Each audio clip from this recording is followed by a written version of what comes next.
Okay, first up, we have Rachael Phillips. Rachael, I've got a note on Rachael to say that Rachael James, mid-90s, a railway bridge, and really shit.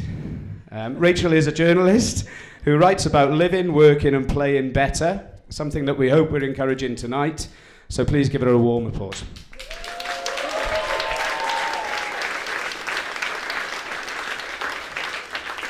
I'm so glad Steve actually started with that, because it's a bit strange walking into a room and the first thing you get asked is for a first kiss. A little bit dodgy. I'm Rachel, and I've got a quick few disclaimers to make. First off, none of my slides are going to make any sense to what I'm saying. They're just random pictures off the internet. Secondly, I was only told like 2 hours ago that this was supposed to be informative and funny. So again, fail. And thirdly, I've forgotten my third point. That's how bad it is. Yeah, it's gone. Right, dealing with the negative comments. We're all in the same boat here. We all share stuff on Twitter and Facebook and blogs and all the rest of it. And I'm sure we've all had to deal with negative comments at some point. I've certainly had to. I've been blogging since 2006, and I've had everything from eat shit and die to being called a batphead, which was really interesting because I was on Radio Wales and someone actually logged in to Twitter, set up an account purposefully to call me a batphead. So it's really quite embarrassing. Moonface, fine, but batphead is just rude, isn't it? So I've got a few pointers that I use to deal with internet comments. I love these photos. I really shouldn't have put half of them on there, especially this one. Apparently some guy had a really bad meatball sandwich at this restaurant and then told everybody. So how I deal with them, I have to use my sad little notepad because I forget things. Oh, when I say online comments, by the way, I don't mean those fuck nuggets that go around and say things like, oh, I'm going to rape you or kill you, because they're random. And they deserve to go straight to the police or a mental health professional.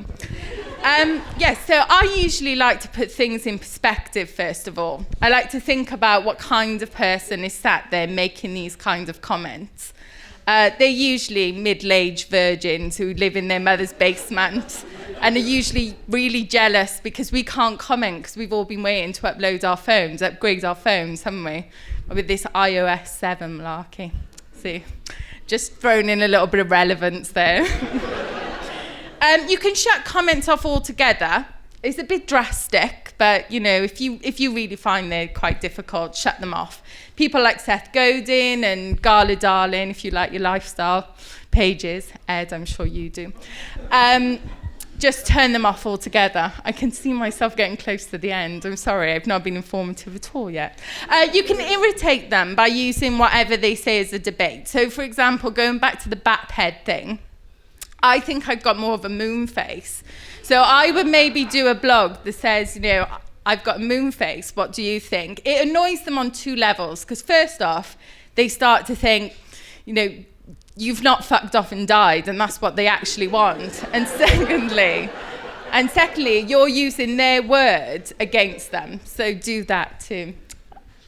I've actually spoke quicker than I thought, because I was practicing this afternoon, and I was just running out of time constantly, so we might have to have a little song at the end. Think about what you're putting out there as well, because if you're making snarky comments on Twitter or, you know, really nasty things on Facebook, it's going to come back and get you, regardless of what you put. So someone's going to be out there ready to make snarky comments at you. And finally, we are going to have a song, actually, at the end. Finally, it's going to be good. You can't please everybody all the time. If you think you're going to please everybody, you never are, because people are going to hate you. There's always going to be one person out there who thinks you're an arsehole, and they're going to be ready to tell you. As this slide says, you can't just stick smiley faces on the end of comments and expect them to be okay.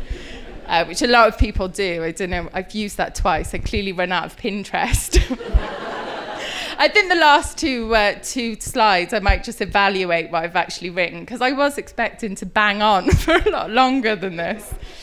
Is there anyone? Oh yeah, there we go. I never thought that I would actually quote Dita Von Teese, or even worse, that girl from Harry Potter, which is coming next.